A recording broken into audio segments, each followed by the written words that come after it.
So now we're going to talk about how to attach your feature pack. If you purchased the feature pack originally with your ClearView and we delivered it, we probably already attached it for you. But if you've decided down the road you wanted to add the feature pack, I'm going to quick show you how to put it onto your ClearView. So first thing is you want to make sure your ClearView is off. And I'm going to do my best to describe how to do this. You're going to need to take a flat knife, maybe you know, a butter knife, but that might be too wide, a pocket knife, you know, something with your flatware. I'm using a scissors here, and I'm using the not so pointy end. And underneath, your feature pack is going to go on the left-hand side of your ClearView panel on the tray here. And there's a piece on the left that's going to pop up, and we're going to replace it with the feature pack. Underneath the ridge of the tray are two little rectangle inserts that I'm just feeling them with my thumb that they're there, and I'm going to slip straight in this scissor, and I'm going to, when I push it in, I'm going to come across some resistance, and that's the button that I want to press in, and it begins to lift up the panel. So I'm going to do that. There's two of these, and it takes a little gentle practice to find that pressure where I can start to pop these. I'm going to push in, and it's going to start popping up the panel, and it's popped out. Now I'm done with my scissors, so put the scissors down. Now the feature pack, you're going to see on the back, has two pieces that are jetting out a little bit. Those are going to slide in, and then the feature pack will snap down right back into where it was, where the flat panel was that you just took out. So I'm going to push, I'm going to slide those panels in, those two little panels in the back in, and then I'm going to just wait till it feels like it's ready to snap in, and you're ready to go. It's very much a go-by-feel process. All right, you're just going to find that place where those little niches slide in, and then you're going to just notice that the cutout, it's matched up with the cutout, and you're just going to snap it right down. And you're ready to go. Now you can turn on your ClearView, and the next piece will go over what these buttons do.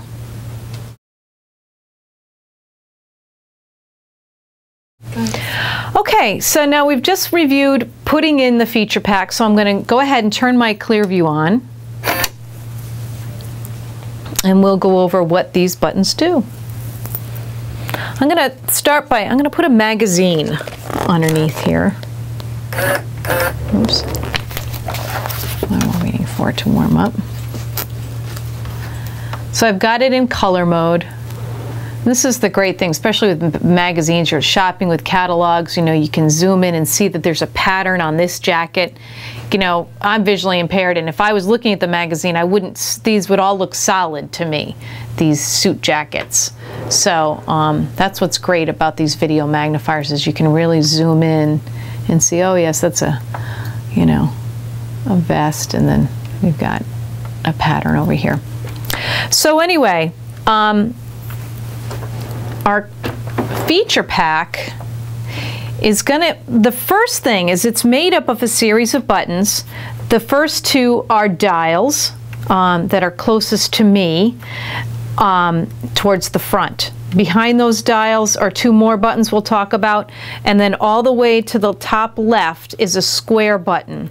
Now the dial closest to the main dial on your ClearView that changes your print size, the first one off to the left there, you press and it creates a line. Just pressing that brings, and turning it moves that top line up and down. So I pressed it once and it brought me to two lines. Turning the outside of that dial moves that top line. There's a dial to the left of that dial that I just pressed. That one's going to help move the bottom line. So these lines are helpful if maybe I have a bill, or I'm in the catalog and I've got a description and a price off to the right, or I've got a phone book and I just want to be able to glide across and be able to keep straight what I'm reading, and if I'm having a hard time following. That dial that's closest to the main dial that changes your size, I press that in again. Now I've got what we call masking. Turning that dial turns the top section up and down, and turning the dial on the left turns the bottom part up and down. So this is helpful if I really want to just block out a certain section. Maybe I'm distracted by other images on the screen and I just want to hone in on a couple of lines. I can do that.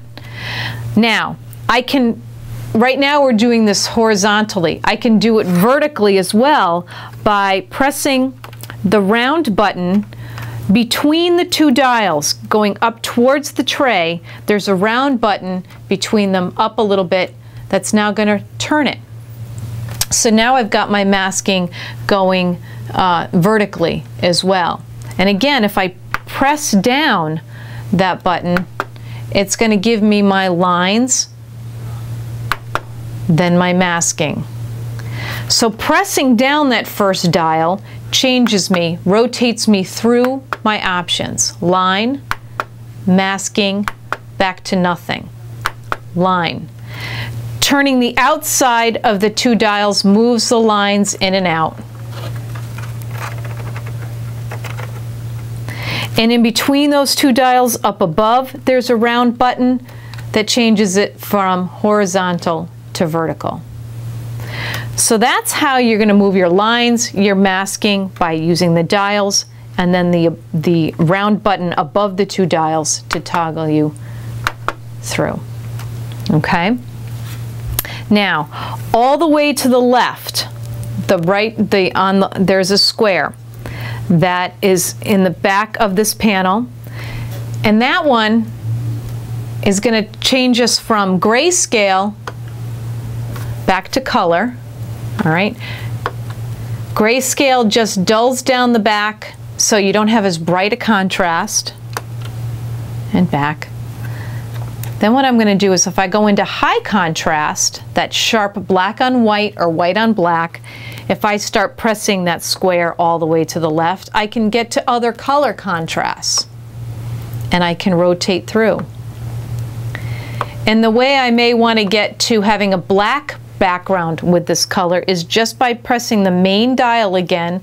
The center mode button will reverse it. So now I've got that black background with the peach color or the orange.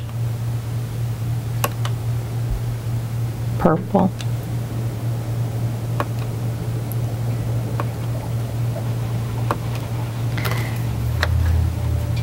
I can't change the color contrast when I'm in color mode. I can only do it in the high contrast. And then to get back to my original black on white, white on black, I just keep rotating through. I always remember it's just after the purple option. Brings me back to black on white, white on black, and color. Okay? So that's all happening on your feature pack. The top left-hand square button is what's getting me through additional color combinations. Another feature I want to tell you about is the crosshairs, which helps you center.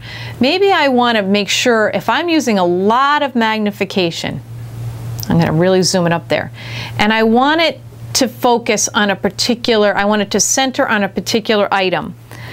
What I'm going to do is above the dial on the right-hand side of the panel, above that, just to the right, there's a small little button that if I press it in and hold it, it's going to turn on a red light.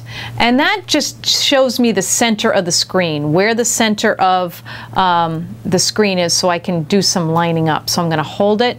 It shows up best because it's a red light in color. And that's just going to show me right where the center is, if I want to put my pen there or something like that. The next thing I'm going to show you is the crosshairs. Now, this is really helpful. I'm going to shut it off for a second and magnify my print quite a bit. Now, I'm going to have a hard time, perhaps, if I'm using a lot of magnification, finding an image I wanted to have magnified. So what I can do is quick turn on the target. It's going to reduce the magnification. I can find the picture I want to look at more closely, put that target over the picture, hit that button again and it's going to zoom right in for me. So now I can see, oh yes, I see the texture on that jacket. So that might have been difficult for me to do if I had a lot of magnification and I was over here somewhere and I was thinking to myself, where was the picture of that jacket? Well, this way I can quick find it by bringing up the crosshairs with a quick tap of that button, putting it over the jacket. Oh yes, there it is. I want to see if that's got some detail to it, and then letting it go, hitting it again, and it'll zoom right in and refocus for me. So those are a couple of things, the way you can target your focusing if you need to. Lastly, let's see, I'm going to shut off the rest of this targeting. Here we go. And I'm just rotating through by tapping that button. This has nothing to do with the feature pack, but I wanted to mention for things like books, where you might have some pages that want to pop up on you. You're at the very beginning of a book or almost towards the end, and you've got those pages that want to keep popping up. A couple things. To keep your book straight, you can push it all the way to the back. There's a little lip on the back of your tray that'll help guide you. And I'm going to get to a place where I'm going to be able to see how my pages want to keep piling up there on me and turn on me. So you can either purchase at a hardware store or from us at Vision Dynamics a piece of plexiglass. And this is good for magazines to hold it down flat, or a book, and it'll hold those pages down so the focus can stay steady and you don't have to worry about keeping your pages flat. That page weight will do it for you, and the plexiglass will give you the ability to just, you know, gaze right through it. Your magnification will work just fine through it, and it'll hold those pages down for you. So I wanted to give you that little tip as well. For magazines and books and things where your pages are going to want to kind of creep up on you, use that piece of plexiglass and it'll keep it nice and flat for you. Thank you so much.